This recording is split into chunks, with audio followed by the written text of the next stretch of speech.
ඉතින් ඔයගොල්ලන් ඒ ගත්ත උත්සාහය කැපවීම තමයි මම හිතන්නේ ගොඩක් වඩා වටින්නේ. ඉතින් ගොඩක් හොඳ දේවල් දැක්කා. දැන් මේක සෝල් සිං කරනවා වගේ නෙමෙයි.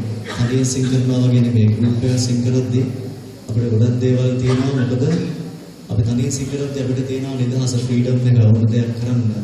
ඒ වුණාට දැන් අපි ගෲප් එක සිං කරද්දී ඒකට වඩා වෙනස්. මොකද අපි සමහර වෙලාවට එක එකනාගේ වොයිස් රේන්ජස් වෙනස්. ඒත් සමහර වෙලාවට හාමනි සිං කරනකොට අපි හාමනිකත් එක්ක බ්ලෙන්ඩ් වෙන්න ඕනේ.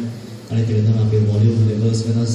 දැන් සමහර ගෲප්ස් වල හිටියා මේ අවුරුදු 10 ඊට පස්සේ ටිකක් ඊට වැඩි අය හිටියා. ඒක අනිවාර්යෙන්ම ඒගොල්ලන්ගේ වොයිසස් පවර්ෆුල් ස්පෙෂලි දැන් ඔයගොල්ලන්ගේ ඒගොල්ලන් සාමාන්‍ය 13 වුණාම ටෙනර්ස් ඇන්ඩ් බේසස් යන අරයන් පොඩි තමයි ඉතින් ඊට වඩා මේ soft voice එකක් මේ treble voice එකක් එතකොට අපි බලන්න ඕනේ ඒගොල්ලන්ට එක කොහොමද ටැලි වෙලා සිං කරන්නේ කියලා.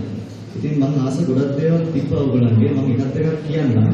ඒ වගේම මම නෙගටිව් පොයින්ට්ස් ටිකක් කියන්නම්. ඒක ඔයගොල්ලන් පල්ලයට දාන්න නෙමෙයි. මම හිතන්නේ එළපාර ඔයගොල්ලන් මේ වගේ කම්පිටිෂන් එක කම්පීට් කරද්දී මම හිතන්නේ ඒවත් හරි ඉම්පෝටන්ට් වෙයි. right රතු නිවාසය.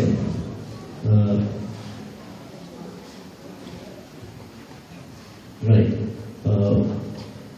මම කැමතියි ඒගොල්ලන් කරපු අන්තිම සෝං එකේ මම ඉතින් කියන්නම් හරියට ක්‍රියේටිව් අන්තිම සෝං එක සිතිය සුසුම් එකේ ඒ කරපු ඉම්ප්‍රොවයිසේෂන් එක මම හිතන්නේ ඒගේ සින්දුවේ තියනවට වඩා ඔබලා අලුත් දෙයක් කරා.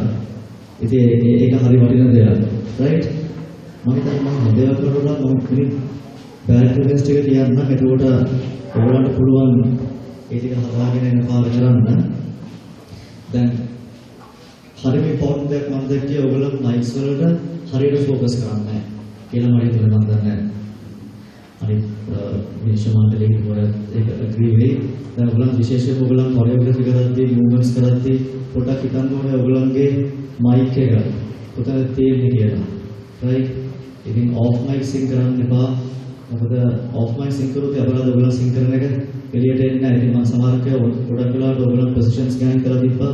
ඒ ගැන වැඩිපුර විතරලා ඔයගොල්ලෝ මයික් එක කොතනද තියෙන්නේ කියලා මතක් කරලා තිබ්බා. ඒක කරන්න එපා. අනිත් එක තමයි දැන් මේක ඔයගොල්ලෝගේ chance එක. මම හිතන්නේ කයි ඔයගොල්ලෝ බයෝලාගේ සිං කරන්න කියලා. ඔයගොල්ලෝ දැක්කම ඔක්කොම ස්ටාර්ස්ලා සිං කරා.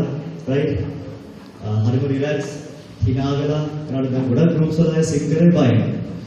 ඉතින් ප්‍රසන්ටේෂන් එක හරි ඉම්පෝටන්ට්. මම හිතන්නේ ඔයගොල්ලෝ ප්‍රසන්ට් කරන විදිය ඔඩියන්ස් එකට ඒ ඔඩියන්ස් එකත් එක්ක තියෙන කනෙක්ෂන් එක හරි ඉම්පෝටන්ට්. ඒක නිසා ඊළඟ පාර ඔයගොල්ලෝ පර්ෆෝම් කරද්දී ඔයගොල්ලෝ මතක තියාගන්න ඔයගොල්ලෝ 100% වෙන්න ඕනේ.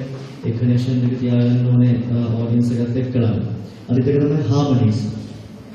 දැන් හාමනි සමහර කය හොඳට හාමනි කරා. හැබැයි මට තේරෙනවා සමහර වෙලාවට ඔයගොල්ලෝ හාමනයිස් කරද්දී ලාස්ට් නෝට් එක විතරක් හාමනයිස් කරලා ඔයගොල්ලන්ගේ කන්ට්‍රෝල් කරන්නේ නැහැ. ඒකට ඒ හාමනි එක විතරක් මේ වැඩිපුර යනවා. ඉතින් ඊට වඩා ඔයගොල්ලන් ප්‍රැක්ටිස් කරන වෙලාවේ ඔයගොල්ලන් කරන හාමනි එක මොකක්ද කියලා දැන් ඔයගොල්ලන්ගේ ප්ලේ කරන කෝඩ් ගිටාර් එකක් වෙන්න පුළුවන්, පියානෝ එකක් වෙන්න පුළුවන්. ඒගොල්ලන් ප්ලේ කරන කෝඩ් එකට හරියට ඕගනයිස් කරගන්න හාමනි එක. නැත්නම් ඒ වෙලාවේ ඔයගොල්ලන් කනට හැම හාමනියක් සිං කරනවා. සමහර වෙලාවට ඒක හරියනවා, සමහර වෙලාවට ඒක හරියන්නේ නැහැ.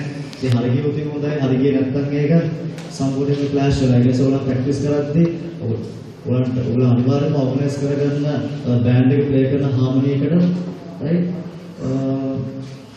ඔය ටික තමයි මේක මට කියන්න තියෙන්නේ. ඔව් ඉස්සෝතේ just be done.